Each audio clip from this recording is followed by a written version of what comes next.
ప్రస్తుతం ఎలక్షన్ల సందర్భంగా ప్రజలందరూ ఒకటి గమనించవలసిన అవసరం ఉన్నది.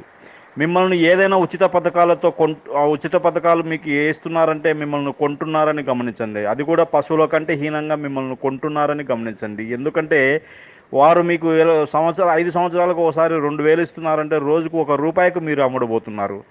కనీసము ఒక వ్యక్తి ఎలక్షన్లలో ₹1,00,000 ₹2,00,000 తీసుకున్న ఒక అర్థం ఉంటుంది. కానీ మీరు పశువులు కనీసం 1,00,000 నుంచి 5,000,000 చేస్తున్నాయి.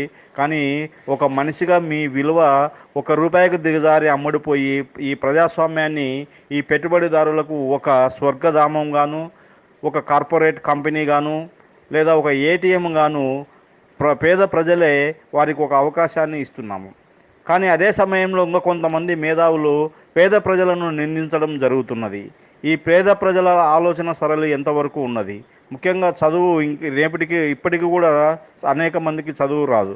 కాబట్టి ఈ పేద ప్రజలనే వారు ఒక పద్ధతి ప్రకారం కుట్ర పన్ని ఈ ప్రజాస్వామ్యంలో ఇరికించి వారిని నిస్సహాయాలను చేసి అనేక పథకాల ద్వారా ఆకర్షించి ఆ తర్వాత వారు చేస్తున్న వికృత విన్యాసాలను ఈ మొత్తం దోపిడీని ప్రజలందరూ కూడా ముఖ్యంగా చదువుకున్న వారు కావచ్చు, ఈ జర్నలిజమ్స్ కావచ్చు, అందరూ కూడా తెలిసినా కూడా వారిని ఎవరిని ఏమీ చేయని పరిస్థితి.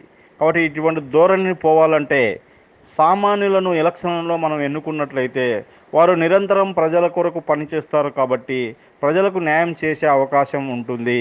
సో దీనిలో భాగంగా కర్నూలు పార్లమెంటు నియోజకవర్గానికి పోటీ చేస్తున్న తరిగొప్పల రాజబాబు అనే నన్ను అత్యధిక మెజార్టీ గెలిపించి పార్లమెంటుకు పంపిస్తారని ఆశిస్తున్నాను.